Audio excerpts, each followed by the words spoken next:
આ તરફ ભાવનગરના લાખણકા પ્રાથમિક શાળાના શિક્ષકે વિદ્યાર્થીની સાથે અડપલા કર્યાના આરોપ સાથે પોલીસ મથકે હોબાળો। ધોરણ 5માં અભ્યાસ કરતી વિદ્યાર્થીની સાથે શિક્ષકે અડપલા કર્યાના આરોપ સાથે મોટી સંખ્યામાં ગ્રામજનો ઘોઘા પોલીસ મથકે પહોંચ્યા હતા। શિક્ષકને લાખણકા પ્રાથમિક શાળામાંથી હટાવવામાં આવે અને તેમના વિરુદ્ધ પોલીસ કાર્યવાહી કરવામાં આવે તેવી લોકોએ માંગ કરી। ત્યારે શિક્ષણ અધિકારી પણ કહી રહ્યા છે કે જો કોઈ શિક્ષકની કરતૂત જણાશે તો એક્શન લેવામાં આવશે।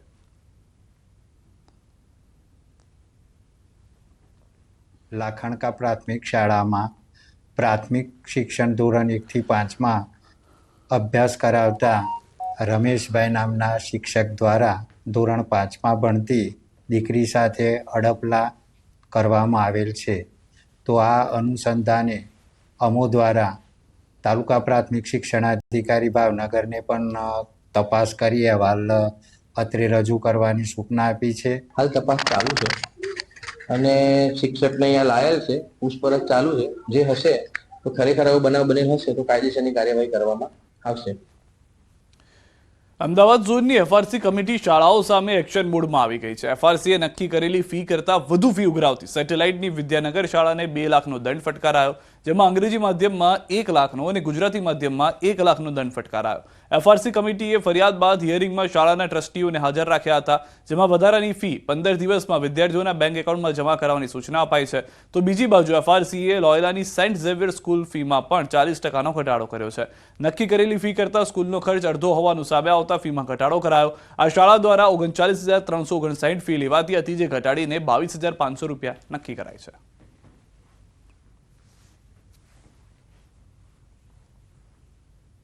શાળાએ જે રીતે પ્રોવિઝનલ માટે જે મંજૂરી માટે મૂકેલી હતી એફઆરસી કમિટીમાં દરખાસ્ત કરેલી હતી, એ દરખાસ્તનો અભ્યાસ કરતાં તેમાં કમિટીએ એની જે પ્રોવિઝનલ ફી મંજૂર કરવાની થાય છે એમાં 40%નો ઘટાડો કર્યો છે। એટલે લગભગ 39,000 જેટલી ફી હતી એની 22,000 આજુબાજુની ફી થઈ ગઈ છે। એ પ્રકારનું અત્યારે ઓર્ડર થયા છે। અમદાવાદ ઝોનની એફઆરસી કમિટી શાળાઓની સામે એક્શન મોડમાં આવી છે। અમદાવાદના સેટેલાઇટ વિસ્તારમાં આવેલી વિદ્યાનગર સ્કૂલ છે કે જેને સામે કાર્યવાહી જે છે તે કરવામાં આવી છે। એફઆરસીએ નક્કી કરેલી ફી કરતાં વધુ ફી ઉઘરાવતી હોવાની આ સ્કૂલ સામે ફરિયાદ હતી અને તેને લઈને સેટેલાઇટ વિદ્યાનગર સ્કૂલ છે કે તેને 2 લાખનો દંડ ફટકારવામાં આવ્યો છે। શાળાના ટ્રસ્ટીઓ પણ આ હિયરિંગમાં હાજર રહ્યા હતા અને હિયરિંગ બાદ વિદ્યાર્થીઓ પાસેથી ઉઘરાવેલી ફી જે છે તે પરત કરવાનો આદેશ જે છે તે આ સ્કૂલને કરવામાં આવ્યો છે। કેમેરામેન નિલેશ સોસા સાથે સંજય ટાંક, ન્યૂઝ 18 ગુજરાતી, અમદાવાદ। આ તરફ બનાસકાંઠામાં શંકાસ્પદ ઘીના ગોડાઉન ઉપર ફૂડ વિભાગે રેડ પાડી છે। ચડોતરના કેબી લોજિસ્ટિકમાં આવેલા શંકાસ્પદ ઘીના ગોડાઉનને પોલીસની હાજરીમાં સીલ કરાયું। ફૂડ વિભાગને શંકાસ્પદ ખાદ્ય પદાર્થની બાતમી મળતા કાર્યવાહી કરી। બીજી તરફ વેપારી ગોડાઉનને લોક મારી ચાવી લઈને ભાગી ગયો છે। પોલીસે સમગ્ર મામલે તપાસ હાથ ધરી છે। શંકાસ્પદ ઘીનો આ જથ્થો આ પહેલા પણ ઉત્તર ગુજરાતમાંથી અનેક જગ્યાએથી પકડાયો છે કે જેમાં શુદ્ધ ઘીના નામે અનેક વખત મિલાવટ જોવા મળી છે અને તેના કારણે લોકોના આરોગ્ય સાથે ચેડા થતા હોવાનું પણ ભૂતકાળમાં નજરે પડ્યું છે। ત્યારે ફરી એક વખત આવી ઘટના ઘટતા જ વેપારી ગોડાઉનને લોક મારી ફરાર થઈ ગયો હતો। શંકાસ્પદ ઘીના ગોડાઉનમાં રેડ પાડવા માટે ટીમ પહોંચી હતી અને જેવો ખ્યાલ આવ્યો માલિકને, તેઓ ત્યાંથી ભાગી છૂટ્યા હોવાની જાણકારી મળી રહી છે। પરંતુ ફૂડ એન્ડ ડ્રગ્સ વિભાગ તરફથી ટીમ હાલમાં ત્યાં આગળ ઉપસ્થિત છે અને તેઓ તરફથી કાર્યવાહી કરવામાં આવી રહી છે। ફૂડ વિભાગે બાતમીના આધારે આ તવાઈ બોલાવી હોવાની જાણકારી મળી રહી છે।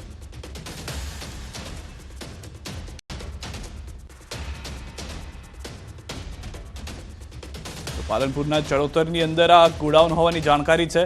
હજી પણ કેટલા આવા ગોડાઉનો ધમધમી રહ્યા છે તેને લઈને પણ તપાસ કરવામાં આવશે। વધુ માહિતી ન્યૂઝ 18 સંવાદદાતા કિશોર પાસેથી મેળવીશું। કિશોર, જે રીતની કાર્યવાહી છે, ગોડાઉન માલિક ખુદ તાળું મારીને ભાગી ગયો છે, વધુ શું જાણકારી? ચોક્કસથી આપણે જણાવ્યું કે જ્યારે ફૂડ એન્ડ ડ્રગ્સની વિભાગ જ્યારે માહિતી મળી હતી ત્યારે તે ગોડાઉન ઉપર પહોંચી હતી અને તે સમયે જ માલિક દ્વારા જે ગોડાઉનને તાળું મારીને માલિક ફરાર થઈ ગયા હતા। તે બાદ ફૂડ એન્ડ ડ્રગ્સ વિભાગની ટીમે પોલીસને બોલાવી હતી અને આજે સમગ્ર જે ઘીની જે ફેક્ટરી હતી તે ઘીની ફેક્ટરીને સીઝ કરવામાં આવી હતી અને વધુ તપાસ હાથ ધરવામાં આવી છે। પરંતુ અત્યાર સુધી જે ફેક્ટરીના માલિક હતા તે સામે આવ્યા નથી। સિદ્ધાર્થ, આભાર સમગ્ર માહિતી બદલ। તો હાલમાં ફેક્ટરીને સીલ કરી દેવામાં આવી છે, માલિકની શોધખોળ શરૂ રાખવામાં આવી રહી છે। ટ્રાફિકના નિયમોનું ભંગ કરનારાઓ હવે સુધરી જજો. સ્માર્ટ સિટી અમદાવાદમાં હવે AI બેઝ ટ્રાફિક મેનેજમેન્ટ કરાશે. અમદાવાદ પોલીસના 60 ટ્રાફિક મેનેજમેન્ટ કરતા વાહનોમાં AI કેમેરા યુક્ત ડેશકેમ લગાવાયા છે. Helmet, seat belt, wrong side, triple સવારી સહિતના નિયમોનું પાલન ન કરનારાઓને હવે AI બેઝ સિસ્ટમથી મેમો અપાશે. શહેરમાં ટ્રાફિક વ્યવસ્થા માટે ફરતા પોલીસના વાહનોમાં આ ડેશકેમ લગાવાયા છે.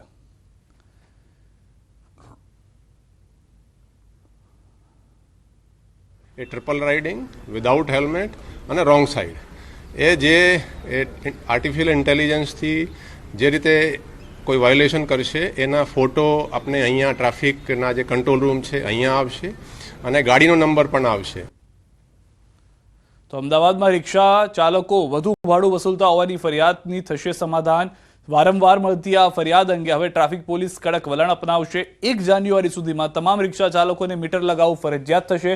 જો કોઈ 2 વખત રિક્ષા મીટર વગર ઝડપાશે તો મેમો આપ્યા ઉપરાંત પરમિટ રદ કરવા સુધીના પગલાં લેવાશે.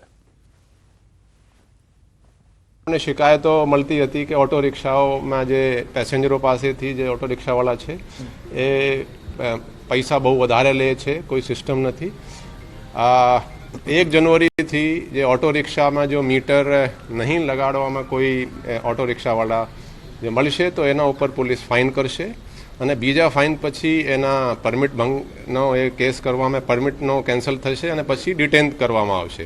અમદાવાદમાં દિન પ્રતિદિન જે અકસ્માતો જે છે તે વધી રહ્યા છે, ત્યારે અકસ્માત ઘટે, ટ્રાફિકનું ભારણ ઘટે તે માટે થઈને એક મહત્વનો પ્રોજેક્ટ જે છે તે અમદાવાદ શહેર ટ્રાફિક દ્વારા કરવામાં આવ્યો છે. આ જોઈ રહ્યા છો કે ઇન્ટરસેપ્ટર જે વાહનો જે છે તેમાં મોબાઈલ કેમેરા ઇન્સ્ટોલ કરવામાં આવે છે અને જેમાં આ મોબાઈલ કેમેરા જે છે તે ટ્રાફિક નિયમોનો ભંગ બદલ વિડીયો જે છે તે કેપ્ચર થશે અને ત્યારબાદ કંટ્રોલ રૂમમાં સીધો મેમો જે છે તે જનરેટ થશે. આ તમામ પ્રકારના જે વાહનો તમે જોઈ રહ્યા છો કે વાહનોની વાત કરીએ તો આવા 32 જેટલા વાહનો જે છે તે સમગ્ર અમદાવાદમાં જ્યાં જ્યાં ટ્રાફિકના પોઈન્ટ જે છે ત્યાં ફરશે અને ત્યાં જે ટ્રાફિકને અડચણ કરતા લોકો જે છે તેને સીધા નજર જે છે ત્યાં કેમેરાની અંદર કેદ થશે અને સીધો મેમો તેને મળશે. મહત્વનું એ છે કે આ મેમોની વાત કરવામાં આવે તો જે રોંગ સાઈડ વાહનો ચલાવતા હશે તેમને સીધો મેમો જે છે તે જનરેટ થઈ જશે. હેલ્મેટ વગર વાહન ચલાવશો તો સીધો મેમો જનરેટ થશે.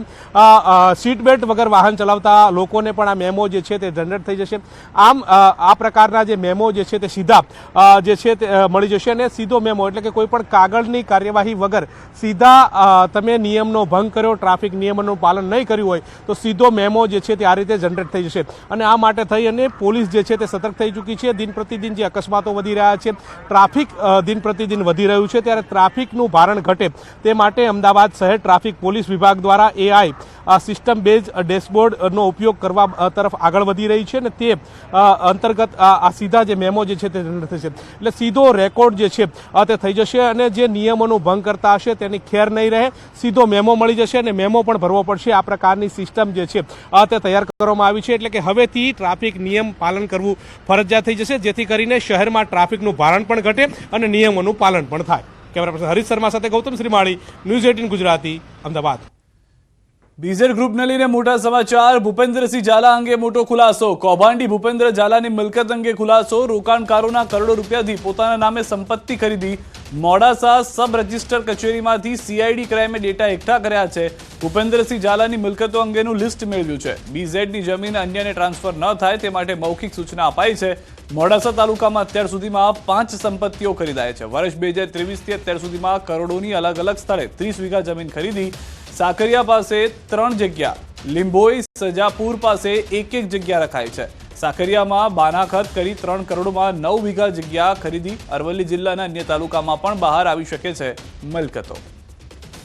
તો હવે જે કૌભાંડ છે તે દિવસે ને દિવસે એક બાદ એક મોટું થતું જોવા મળી રહ્યું છે. એક વખત પૈસાની સ્કીમ, ત્યારબાદ પૈસા એકના ડબલ કરવાની સ્કીમ, હવે જમીનમાં રોકાણ અને તે પણ જનતાના રૂપિયે. 1 પણ રૂપિયો પોતાનો નહીં. હજી પણ અરવલ્લીથી વધુ જાણકારી ન્યૂઝ 18 સંવાદદાતા હાર્દિક અમારી સાથે જોડાઈ ગયા છે. હાર્દિક, હજી અહીંયા આગળ ફૂલ સ્ટોપ નથી, હજી પણ અનેક ભેદ ખુલી શકે છે, અનેક કૌભાંડ બહાર આવી શકે છે આમાં.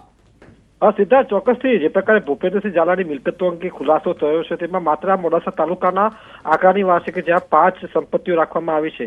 હજુ તો અરવલ્લી, સાબરકાંઠાના જે અન્ય તાલુકાઓની જે આંકડા છે તો બહાર આવવાના બાકી છે. આ દરમિયાનમાં તેમના દ્વારા છેલ્લા 1 થી 1.5 વર્ષમાં લગભગ 30 વીઘા જેટલી જગ્યા રાખવામાં આવી છે અરવલ્લી જિલ્લામાં, જે બાબતે CID ક્રાઇમ દ્વારા મોડાસાની જે સબ રજિસ્ટર ઓફિસ છે ત્યાંથી ડેટા એકઠા કરવામાં આવે છે અને મૌખિક સૂચના આપવામાં આવી છે કે આ તમામ જે સંપત્તિ છે, જે જમીન છે તે ટ્રાન્સફર ના થાય અન્ય કોઈ વ્યક્તિના નામે. જે આ સંજોગોમાં જે પ્રકારે ભૂપેન્દ્રસિંહ ઝાલાની તપાસ જે મિલકતો સુધી પહોંચી છે CID ક્રાઇમ, તપાસ તેજ બની છે. ત્યારે અરવલ્લી જિલ્લાના મોડાસા મુખ્ય મથક ખાતેથી આ જમીનો 5 જેટલી સંપત્તિઓ હાલ મળી આવી છે. જી આભાર સમગ્ર માહિતી બદલ. તો હજી પણ સંપત્તિઓમાં વધારો થઈ શકે છે, જે રીતે CID ક્રાઇમ તપાસ કરી રહી છે. સુરત મહાનગરપાલિકાના લિંબાયત ઝોનની ગંભીર બેદરકારી જોવા મળી છે. મિલકતો ધારકોના વેરા બિલમાં નામ બદલાઈ જતા રોષનો માહોલ જોવા મળ્યો છે, જેને લઈને લોકોએ મોરચો માંડ્યો હતો. લિંબાયત ઝોન વિસ્તારમાં આવેલ ભાટિયાના ખાતાના 126 મિલકતદારોના વેરામાં નામ બદલાઈ ગયા, જેથી લોકોએ ઝોન ઓફિસ બહાર વિરોધ દર્શાવી તાત્કાલિક નામ બદલ કરવા માંગ કરી છે. જોકે લિંબાયત ઝોનના આકારણી અધિકારી ડેટા એન્ટ્રીમાં ભૂલ થઈ હોવાનું રટણ કરતા જોવા મળ્યા.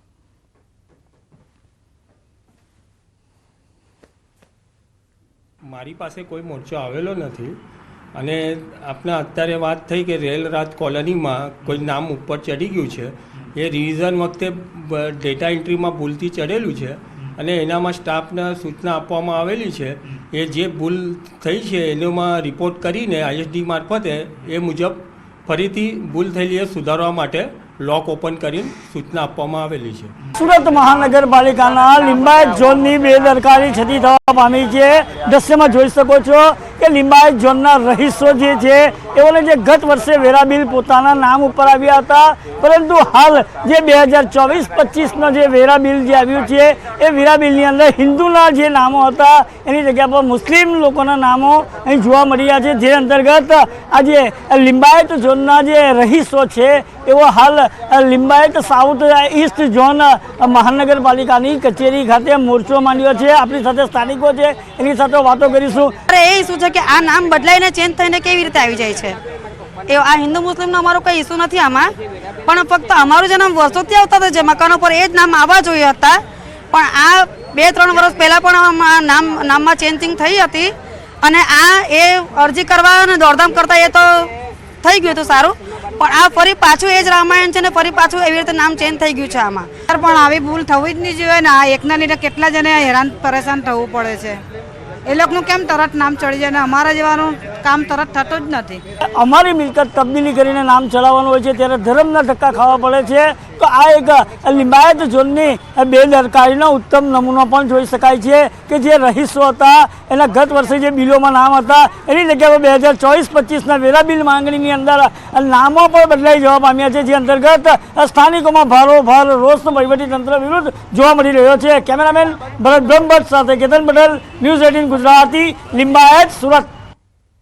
હાલ રોકાઈશું વિરામ માટે. આપ જોડાયા રહો ગુજરાતની number 1 news channel news 18 Gujarati સાથે.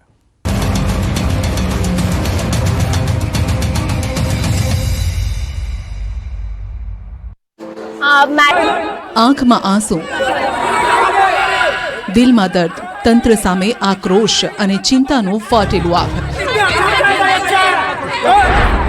દ્રશ્યો છે અંકલેશ્વરના. અંકલેશ્વર GIDCની ડેટોક્સ ઇન્ડિયામાં પ્રચંડ ધડાકા સાથે બ્લાસ્ટ થતા 4 લોકોના મોત થતા પરિવારજનો હિબકે ચઢ્યા. કોણ કોને શાંત રાખે તેવા દ્રશ્યો સર્જાયા. અંકલેશ્વર ઔદ્યોગિક વસાહતમાં આવેલી ડેટોક્સ ઇન્ડિયા કંપનીમાં મલ્ટી ઇફેક્ટ ઇવોપરેટર પર રેલિંગ લગાવવાની કામગીરી ચાલુ હતી અને ત્યારે વિસ્ફોટ થયો. સવારના 11:30 અને 12 વાગ્યાની વચ્ચે આ ઘટના ઘટી. બ્લાસ્ટ એટલો પ્રચંડ હતો કે એકની બોડી પ્લાન્ટની બહાર ઉડીને કંપનીના કેમ્પસમાં પડી. અંકલેશ્વરની ડેટોક્સ કંપનીમાં બ્લાસ્ટની ઘટના બાદ એક કામદારનો મૃતદેહ કંપની બહારથી મળી આવ્યો. બ્લાસ્ટમાં મૃતદેહો ફંગોળાયા હતા. બનાવની જાણ થતાની સાથે જ ફાયર ફાઇટર તેમજ સેફટી એન્ડ હેલ્થ વિભાગની ટીમ ઘટનાસ્થળે પહોંચી. આ તરફ પોલીસ કાફલો પણ ઘટનાસ્થળે પહોંચ્યો. બ્લાસ્ટની માહિતી મળતા જ લોકોના ટોળા કંપની બહાર એકઠા થયા. કામદારો દ્વારા વિરોધ પ્રદર્શન કરવામાં આવ્યું. કંપનીના ગેટ પર બેસી કામદારોએ હંગામો મચાવ્યો. અંકલેશ્વર GIDCમાં આવેલી ડેટોક્સ ઇન્ડિયા કંપની ઇન્ડસ્ટ્રીયલ વેસ્ટના નિકાલનું કામ કરે છે. ડેડિયાપાડાના ધારાસભ્ય ચેતર વસાવાએ 13 કિલોમીટરની પદયાત્રા યોજીને વિરોધ પ્રદર્શન કર્યું. ભરૂચ જિલ્લામાં ગેરકાયદે રેત ખનન, બિસ્માર રસ્તાઓ અને રોજગારીની માંગ સાથે રાજપારડીથી ઝઘડિયા સુધી 13 કિલોમીટરની પદયાત્રા યોજી, જેમાં મોટી સંખ્યામાં લોકો જોડાયા. અધિકારીઓ અને ભાજપ નેતાઓની મિલીભગતથી કૌભાંડ ચાલી રહ્યો હોવાનો ચેતર વસાવાએ આક્ષેપ કર્યો. તો બીજી તરફ ચોમાસામાં બિસ્માર થઈ ગયેલા રસ્તાઓનું હજુ સુધી સમારકામ ન થતા રોષ ઠાલવ્યો. ઉદ્યોગમાં સ્થાનિકોને રોજગારીને લઈને પણ આક્ષેપ કર્યા અને તમામ પ્રશ્નોના નિવારણ માટે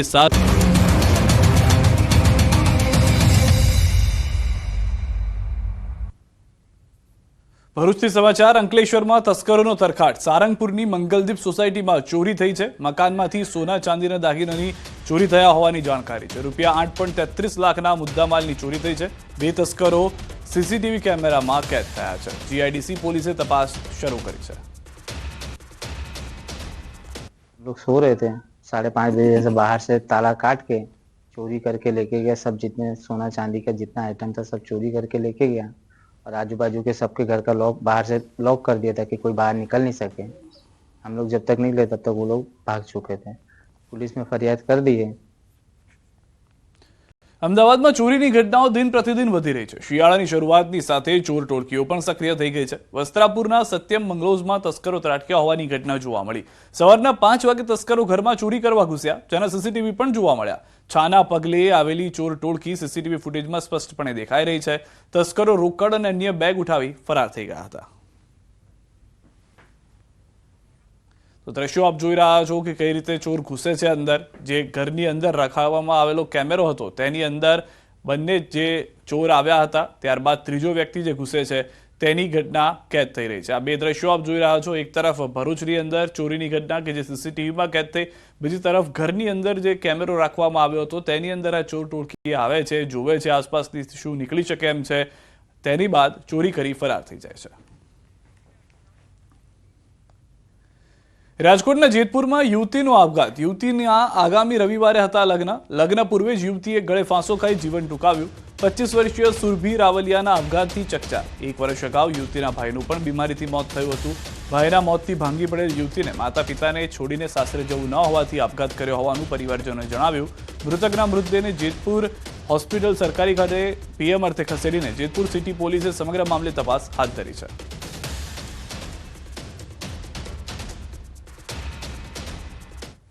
રાજકોટના ધોરાજીમાં નાની પરબડી ગામે સીમ વિસ્તારમાંથી એક યુવકનો મૃતદેહ મળતા ચકચાર મચી જવા પામી છે. આ યુવકને ગળે ફાંસો આપી હત્યા કરી મૃતદેહ મંદિર પાસે મૂકી દીધાનું સામે આવ્યું છે. આ મામલે પોલીસને જાણ કરાઈ છે. આ યુવકની હત્યા થઈ છે કે અન્ય કારણોસર મોત થયું છે તે મામલે પોલીસે તપાસ હાથ ધરી છે. જોકે પરિવારજનોનું કહેવું છે કે યુવકની હત્યા કરાઈ છે અને જ્યાં સુધી હત્યા કરનાર ઝડપાશે નહીં ત્યાં સુધી મૃતદેહનો સ્વીકાર નહીં કરે તેમ જણાવ્યું.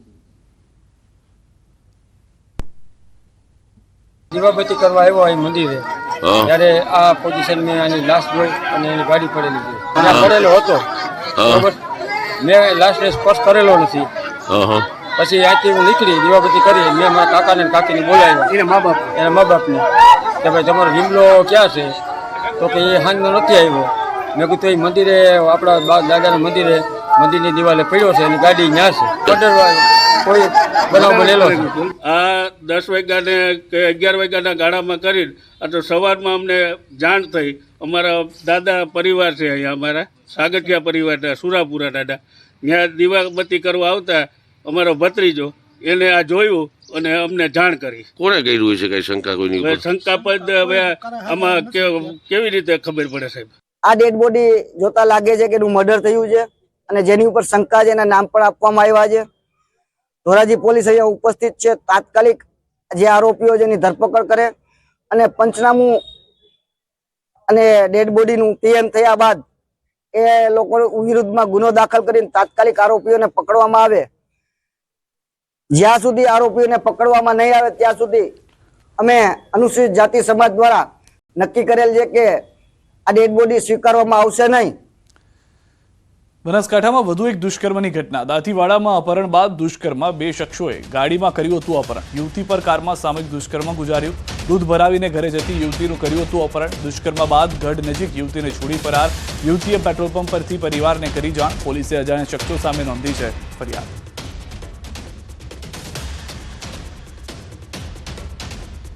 આ તરફ પાટણમાં બાળ તસ્કરી કેસમાં વધુ એકની અટકાયત થઈ છે. સાંઈ કૃપા હોસ્પિટલની મેનેજમેન્ટ કરનારની અટકાયત થઈ છે. મેનેજમેન્ટ કરનાર અમૃત ચૌધરીની અટકાયત થઈ છે. બોગસ ડોક્યુમેન્ટ બનાવ્યા હોવાનું સામે આવ્યું, જેને કારણે એસઓજી પોલીસે અમૃત ચૌધરીની અટકાયત કરી વધુ પૂછપરછ હાથ ધરી. રાધનપુર પાલિકામાંથી પ્રથમ બાળકનું જન્મ પ્રમાણપત્ર પણ નીકળ્યું હતું.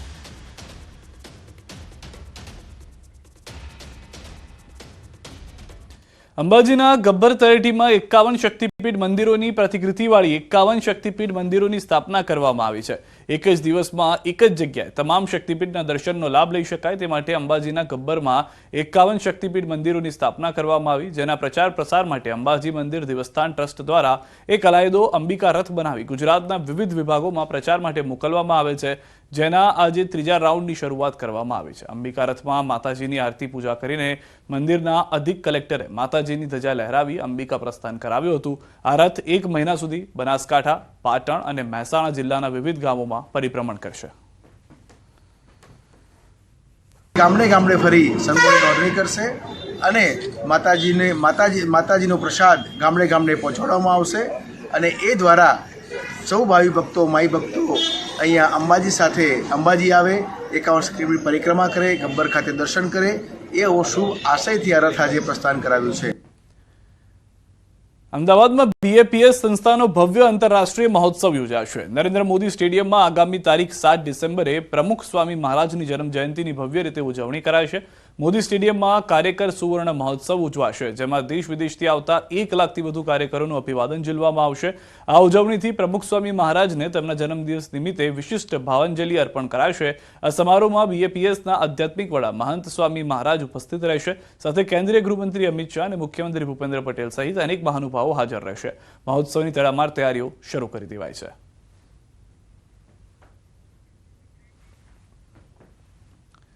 દાહોદથી સમાચાર. દેવગઢ બારિયામાં યુવક પર રીંછનો હુમલો. ભુવાલ ગામે રીંછે હુમલો કર્યો હોવાની જાણકારી છે. મકાઈનો પાક સાચવવા ગયેલ યુવક પર હુમલો થયો છે.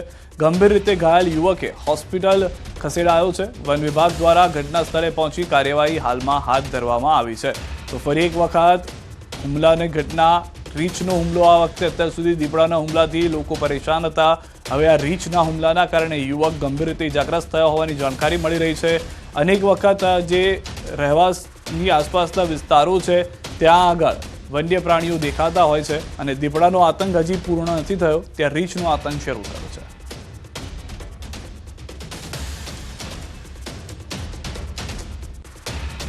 મકાઈનો પાક સાચવવા ગયેલ યુવક પર આ હુમલો થયો હોવાની પ્રાથમિક જાણકારી મળી રહી છે કે યુવક જે છે તે ખેત કામ સાથે જોડાયેલો હતો અને મકાઈનો જે પાક હતો તે સાચવવા ગયો હતો. સમાચારોમાં અત્યારે બસ આટલું જ.